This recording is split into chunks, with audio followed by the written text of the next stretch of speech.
The purpose of this video today is to help you avoid a mistake or mistakes, broaden your thought process, and help you figure out if it is a good time for you to sell your home, if your lifestyle is begging to change, or if you're happy where you're at. I go into homes all the time. I speak with homeowners about selling their house. My name is Jane Cross. I'm a realtor here in Charlotte, North Carolina. The conversations I typically have include why they're selling, what their objectives are, what our current market is doing, and also the pricing of their home. So market conditions, why they're selling, and pricing. Many times the decision ends up being that they don't want to sell, at least not right now, but they plan on selling in the near future. Now these homes could be in great condition, great location. Sellers are willing to do a good price on them. But the thing is, when we start talking about it, it turns out that there's a lot of things that hadn't come to mind yet, like what's the price on the new home? What's the lifestyle going to be like in the new neighborhood? And what are they giving up when they move out of their current neighborhood to the new one? Can they find what they're looking for? Charlotte has been in a seller's market for years now. So a fear of many of our home sellers is, where are we going to move to?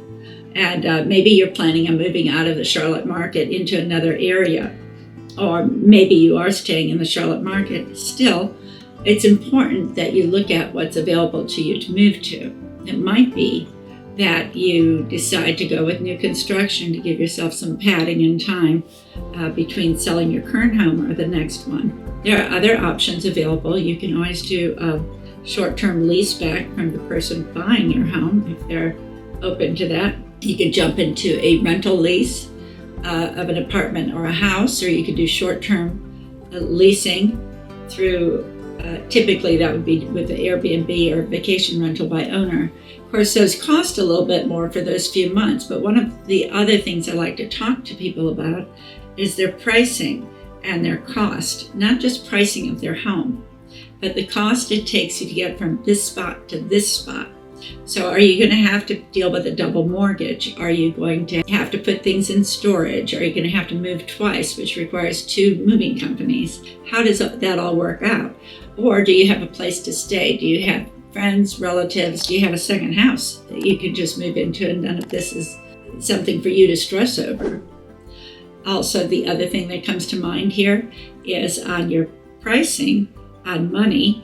So say you're moving from this house to the next house, and your interest rate on this one's super low, whereas this one's up a few points. What does that do to your monthly payment?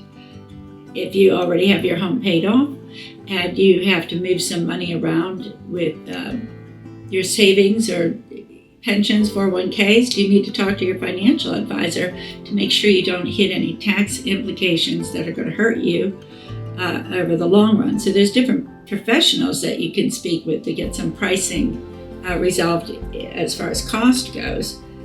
But those are 2 questions I like to ask up front, just to make sure you have your numbers and your objectives in mind. Now I know that a lot of people would be listening to this saying, well, my lifestyle is going to be the same in this community as that community, because there are so many reasons people sell their property. It could be that you need a bigger house, you need a smaller house, what do they say? Downsizing, upsizing, right sizing. So all of that. It could be relocation from business.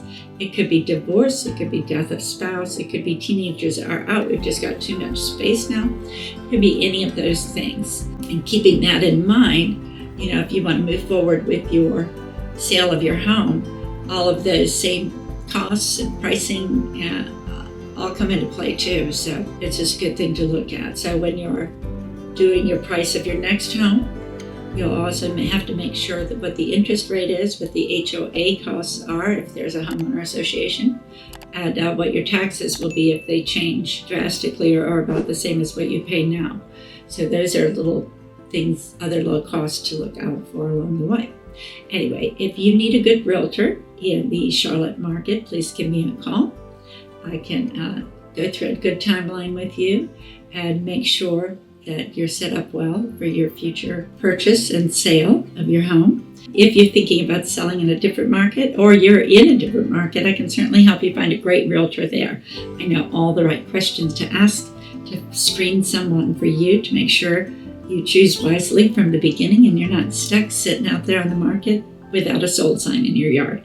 Thanks for watching.